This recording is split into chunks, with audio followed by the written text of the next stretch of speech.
আমাদের মসজিদে এসে পেশাব করে গেছে, আমাদের কোরআন ছুঁড়ে ফেলে দিয়েছে এবং ওকে দিয়ে ওটা করানো হয়েছে।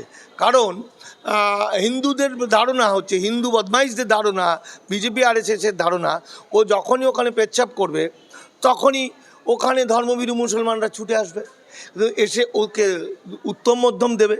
যখনই দেবে তখন এখানে সিআরপিএফ নামিয়ে দেবে বা পুলিশ নামিয়ে দেবে, হিন্দু মুসলমানের দাঙ্গা হবে। আর সেই সুযোগে হিন্দু উদ্বাস্তুরা আবার তখন হিন্দু মুসলমান করবে। কিন্তু ঘটনাটা হলাম যে মুসলমানদের মতো মুসলমান ইয়ং ছেলে সম্প্রদায়ের মুসলমানরা হিন্দুদের থেকে অনেক মানসিকভাবে উন্নত, অনেক যুক্তিবাদী। কিন্তু ওই ছেলেটিকে, যে ছেলেটি পেচ্ছাপ করলো, তাকে কিন্তু দু চরঘা দিল না, বরং তাকে বসিয়ে পাশে বসিয়ে তাকে জিজ্ঞাসা করলো, কেন তুমি এটা করেছো? তাহলে কি হলো, মুসলমানরা যে দায়িত্বের পরিচয় দিল, যে সহনশীলতার পরিচয় দিল, সেটাকে বারবার স্যালুট করতে হয়। বাংলাকে রক্ষা করার জন্য যদি কেউ রক্ষা করতে পারে তাহলে মুসলমানরা পারবে, এটা আমার বিশ্বাস। হবে রাজ্য সরকার কি হিন্দুত্ববাদীদের সঙ্গে সঙ্গ দিয়ে বাংলার মুসলমান সমাজকে অপমানিত করতে চায়, তাদেরকে মারধর করতে চায়, তাদেরকে জঙ্গি আখ্যা দিতে চায়? নাকি মুসলিম সমাজেরও তো একটা ধৈর্যের সীমা আছে। মমতা বন্দ্যোপাধ্যায়কে দুটো কারণে তারা ভালোবাসে। একটা কারণে ভালোবাসে যে মমতা ব্যানার্জি, দেখুন এখন তো এটা হবেই, এটাই তো নিয়ম। তার কারণ হচ্ছে, এটা মনে রাখতে হবে, আমি বারবার বলছি, এটা 2025 সাল। 2025 সাল মানে ভারতবর্ষ ধ্বংস একদম, এটা তথাকথিত হিন্দু রাষ্ট্র। আর এই কাজটা বিজেপি করতে পারলো, তার কারণ হিন্দু মুসলমানের মধ্যে বিভাজন করে করে। এবার যখন এই ছেলেটি বারুইপুরের পেচ্ছাপ করছে, এই পেচ্ছাপ করাটা দিয়ে ধরলে হবে না, এটার সঙ্গে বুঝতে হবে যে এই যে কিছুদিন ধরে বাংলাদেশ নিয়ে হিন্দু মুসলমান করলো, মানে বাংলাদেশে হিন্দু নিধন চলছে, তারপরে এখানে হলো মুর্শিদাবাদের মুসলমানরা জঙ্গি, এই যে প্রত্যেকটা মুহূর্তে যে হিন্দু মুসলমান করলো, এইটা দিয়ে হিন্দু উদ্বাস্তুদের, হিন্দু মানুষদের নজরটা অন্যদিকে ঘুরিয়ে দিল। আর তারই একটা পার্ট হচ্ছে বারুইপুরে এই ছেলেটাকে পাঠানো। এই যে ছেলেটিকে পাঠালো, তার আগে বলে নেওয়া ভালো যে বারুইপুরের সম্ভবত ওই মসজিদের যে ইমাম, সেই ইমাম বেচারি, সে কত কষ্ট করে একটা বাড়ি বানিয়েছে 9 বছর ধরে, সেই বাড়িটাকে এই হিন্দু গোষ্ঠী তারা ভাঙচুর করলো, এমনকি পুড়িয়ে দিল এবং ছাদও পিটিয়ে ভেঙে দিল। এইবার তারপরে আবার সেটা করেও যখন মুসলমানদেরকে নামানো গেল না, আসলে ওদের ধারণা ছিল যে যখনই এই অত্যাচারটা করবে তাহলে মুসলমান সম্প্রদায় বেরিয়ে পড়বে, তাহলে হিন্দু মুসলমানের দাঙ্গা লাগানোটা সুবিধা হবে। আর এই সময় হিন্দু উদ্বাস্তু যাদেরকে শেষ করে দেওয়া হলো, তারা তখন তাকিয়ে থাকবে হিন্দু মুসলমানের এই দাঙ্গার দিকে। তো ওইখানে যে ছেলেটিকে পাঠানো হয়েছিল পেচ্ছাপ করার জন্য, ওটা একটা পরিকল্পনা মাফিক পেচ্ছাপ করা হয়েছিল। সেই পরিকল্পনায় জল ঢেলে দিয়েছে আমার পশ্চিমবঙ্গের, আমার বাংলার মুসলমান সম্প্রদায়ের ইয়ং ছেলেমেয়েরা। কেন না, এই দেখুন, মসজিদ এমন একটা জিনিস, কেউ বিশ্বাস করুক আর না করুক, যে ধর্মেরই মানুষ হোক, পৃথিবীর বেশিরভাগ মানুষ মসজিদকে শ্রদ্ধা করে এবং মনে করে মসজিদের ভিতরে বুঝি মসজিদটা মানে হলো আমার খোদা তাল্লার বাড়ি বা আমার ভগবানের বাড়ি। তাহলে সেই ভগবানই হোক আর খোদা তাল্লাই হোক, তার প্রতি তো একটা শ্রদ্ধা থাকে। এই শ্রদ্ধার জায়গাটাকে যখন এরকম একটা নোংরামি করে তাকে কলুষিত করার চেষ্টা করা হয়, আসলে তো সেটা কলুষিত হয় না, আসলে এদের পরিকল্পনাটা ফাঁস হয়ে যায়। ওই ছেলেটি একটি উদ্বাস্তু ছেলে, হিন্দু, এবং ওকে দিয়ে ওটা করানো হয়েছে। কারণ হিন্দুদের ধারণা হচ্ছে, হিন্দু বদমাইশদের ধারণা, বিজেপি আরএসএসের ধারণা, ও যখনই ওখানে পেচ্ছাপ করবে তখনই ওখানে ধর্মভীরু মুসলমানরা ছুটে আসবে, এসে ওকে উত্তম মধ্যম দেবে। যখনই দেবে তখন এখানে সিআরপিএফ নামিয়ে দেবে বা পুলিশ নামিয়ে দেবে, হিন্দু মুসলমানের দাঙ্গা হবে। আর সেই সুযোগে হিন্দু উদ্বাস্তুরা আবার তখন হিন্দু মুসলমান করবে। কিন্তু ঘটনাটা হলো যে যখন এই ছেলেটি পেচ্ছাপ করছে, মানে খোদার গায়ে পেচ্ছাপ করছে, আল্লাহর গায়ে পেচ্ছাপ করছে, তখন কিন্তু লোকসভাতে হিন্দু উদ্বাস্তুদের চিরকালের জন্য শেষ করে দেওয়ার বিল জমা পড়ে গেল। বিলটা কি?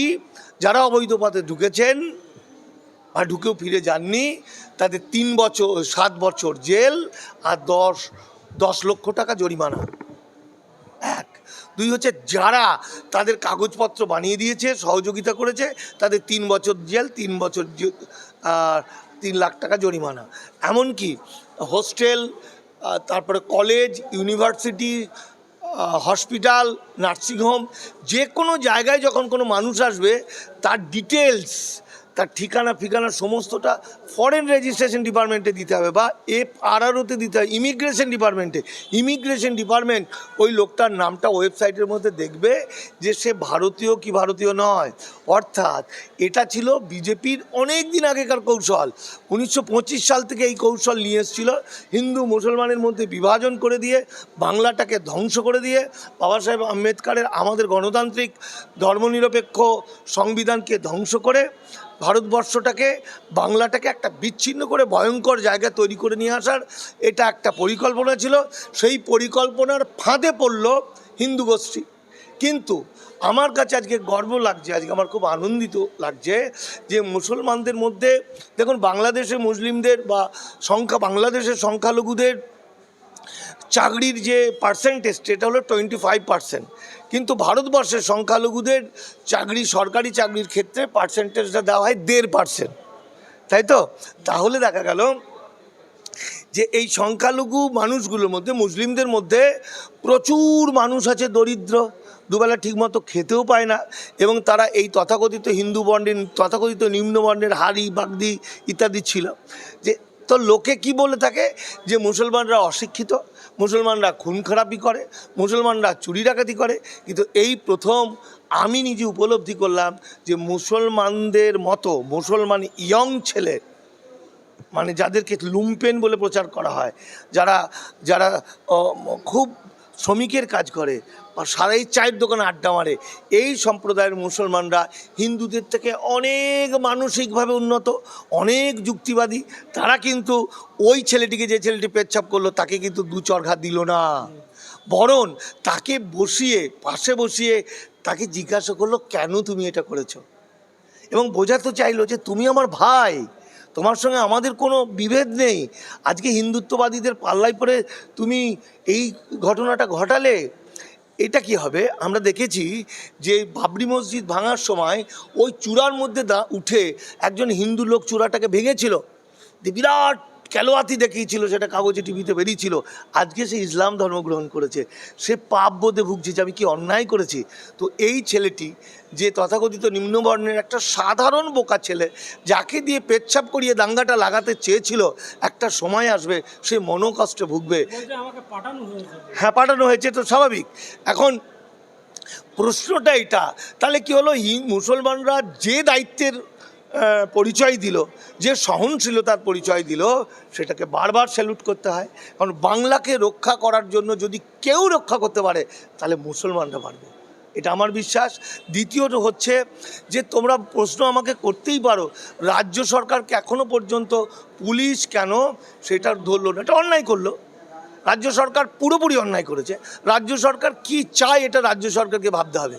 রাজ্য সরকার কি হিন্দুত্ববাদীদের সঙ্গে সঙ্গ দিয়ে বাংলার মুসলমান সমাজকে অপমানিত করতে চায়, তাদেরকে মারধর করতে চায়, তাদেরকে জঙ্গি আখ্যা দিতে চায়, নাকি রাজ্য সরকার কৃতজ্ঞতা স্বরূপ মুসলমানদের পাশে, শুধু কৃতজ্ঞতা স্বরূপ মুসলমানদের, মানবিকভাবে মুসলমানদেরকে কাছে ডেকে তাদের সমস্যাটা শুনে বিচার করতে পারে? অথবা প্রশাসনিক দায়িত্ব পালন করে ওই পুলিশ অফিসার যে থানার আন্ডারে, সে এখনও কেন গ্রেপ্তার করলো না, বা ওই ছেলেটাকে কেন তদন্ত করা হলো না, এর পিছনে কারা কারা আছে, করে তাদেরকে একটা পানিশমেন্ট যদি না দেওয়া হয়, আখেরে কিন্তু বুঝবে খুরি বেলা হলে।